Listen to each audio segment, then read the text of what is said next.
I'm one of those people that you would have never thought, because I had a good bringing up and everything, so. This is a true story. My negative choices started really, really young. I didn't have any friends that were sober. I didn't wake up one day and say, hey, I think I'm going to be a drug addict today. I didn't want to feel the pain I was feeling anymore. I needed it. I had to have it. I'm not in control. It's never enough. He's like, here, try this. I almost lost my life. That is my main motivator. I don't want to go through this no more. We do recover in Vermilion County. There's nobody who can tell me any different. Viewer discretion is advised. The content in this video addresses sensitive topics related to drugs and alcohol and may not be suitable for all audiences. This content is intended for informational and educational purposes only and should not be considered as personal medical advice, diagnosis, or treatment recommendations. Always consult with a qualified healthcare professional or a substance use disorder specialist for personalized guidance. The views and opinions expressed are those of the individuals presenting them and do not necessarily reflect the views or opinions of Vermilion County Public Health or the Vermilion County Mental Health 708 Board. Hello, I'm Jim Russell, and I'm hosting another episode of Roads to Recovery. We're talking about themes that you can see the sort of run the gamut in people who are dealing with substance use disorder. And one of those things you may hear and see quite often is how major life events impact people's lives, and how even those major life events that may happen at an earlier time in life can sort of lay the foundation for struggles later on. And that's what happens in this next story, and we'll let Kimberly tell you about what happened with her. My mom and dad divorced when I was 14 months old. My mom worked 2 jobs. She had remarried, so I had a stepdad. He was a great man, and he was really the only dad I knew. But at the same time, I felt like there was differences between me and my brother. I could feel that he loved him more. That's how I felt. I can remember when I was 6th grade, my mom and my stepdad started going through the divorce process. And we went from a tri-level house, picket fence, going to my mom having an old raggedy car and going to a trailer park to live and going on the short bus for real. That was hard. Kids were mean, just mean.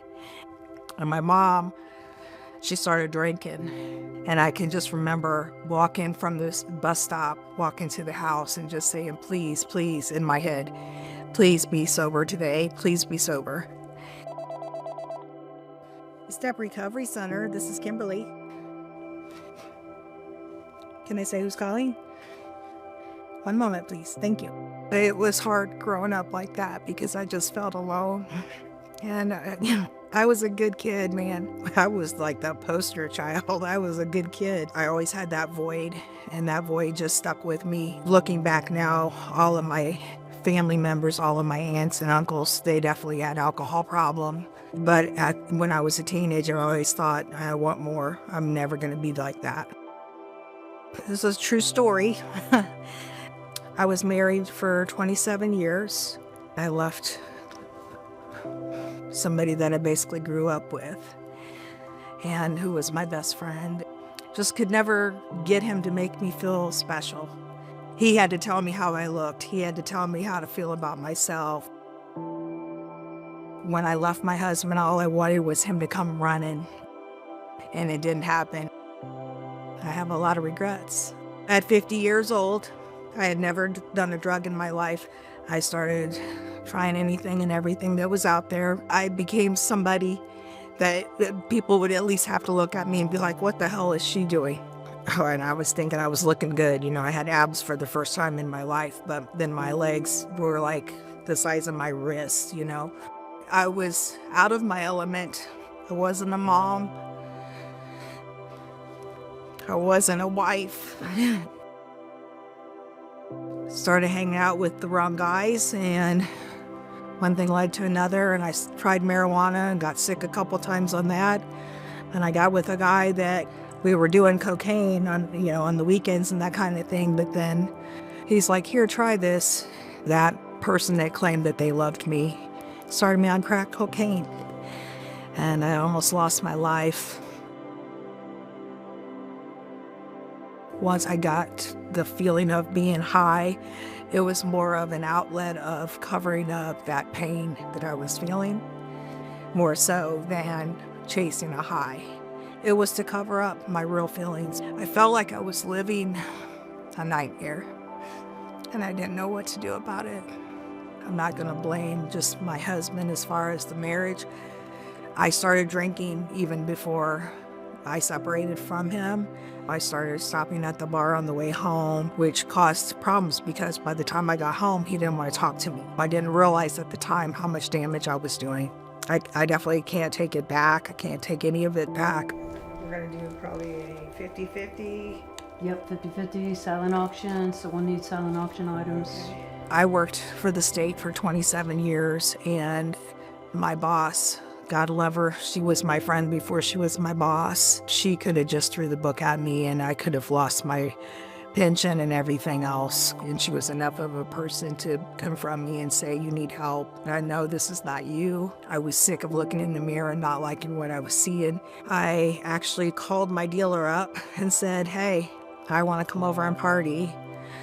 And so I had it planned it. I packed a bag and stayed overnight at their house, and we really was tying one on. The cocaine was still in one of those big things. It wasn't cut. And I started feeling funny. I had been up a lot of hours and stuff. I went home, and it was a couple hours after I got home, I started feeling real funny. So I went to the bathroom and my whole chest was purple. I started feeling like my heart was going really fast. And I didn't know if it was an anxiety attack or if it was more. I called 911 on my own for myself. And when they came, the ambulance came, I remember them saying my blood pressure was 210 over 110. And I'm in one of those emergency rooms, like the curtain and the ceiling has all those little like clouds and flowers, and started hallucinating. And anywhere I looked, I started seeing my grandkids. And my grandkids were holding pictures up and they were waving bye to me. That was a sign from God that says either get your together or you're not. And that was my lowest point. We need an ice machine, an ice pressure, so we can make snow cones. Where in the heck can we get that today? My mother died at 56, and I was thinking in my head how much I missed my mom and what I was going to be doing to my kids and my grandkids. That was the deciding factor. I went to a dual facility, which was for mental health as well as for drug and alcohol abuse, and I can't say enough how much that helped me, just getting a lot of that out. And it gave me a lot of closure that I needed, and it made me start to decide, who do I want to be for the first time in my life, and I really like who I'm becoming. Aubrey, look at Papa. I started reaching out to God too about that time. Every time that I really reach out and I mean it with all my heart, He provides. He really does. I was trying to stay clean. I was going to meetings, started drinking, but I wasn't doing drugs and I didn't want to do drugs. I was pretty lit. My ex-boyfriend, he said, I'm going to go get some drugs and come back. And I said, no, you're not. He's like, yes, I am. I had a dog at the time, a pit bull. And he came back and he sat down and it was crack cocaine, and he did about 3 or 4 hits right in front of me. And I was at the point that it was either I wanted to sit down and join or I needed to get the hell out of there. And I chose in my heart I wanted to get out of there. When I went for the door, he got up and got in my way and did like this in front of the door. So I raised my arms and I started yelling, get out of my way. And that dog got off the couch and decided to get on my throat. I was helicoptered and I was in a coma for 5 days. I'm lucky to be here. My voice is different, my breathing's different. That's going to affect me for the duration of my life. When I worked at the public aid office for 27 years, I always knew in my heart I could be on the other side of that desk, and I never tried to treat people different. But when it came to light and it happened to me, it's definitely humbling. It helps me strive for something besides myself. I don't even recognize that person where I was in my addiction. I don't even know who that person was. Now I feel like I'm a confident, strong person. I have a backbone. I don't have to have somebody else tell me if I look good or how to feel about myself. Back then I had so much negativity that I would just wake up in a bad mood. And now it's just so small on this big scale of life. I feel sorry for that girl that I was then. At this point in my life, I'm the happiest I've ever been.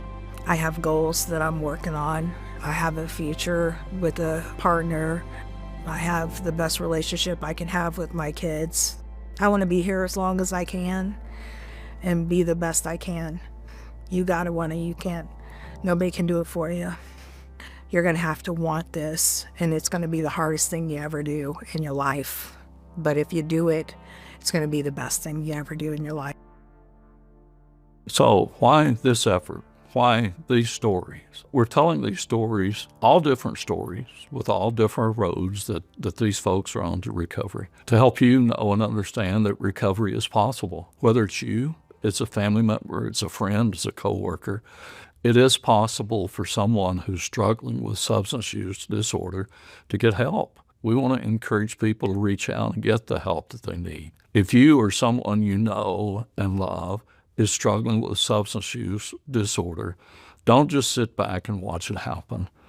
Call us here at the Mental Health 708 Board at 217-443-3500. We don't provide direct services in our office, but we can connect you with several different agencies in our community who do provide those services. 2 points of emphasis. Everybody's journey is different. No one's going to look exactly alike.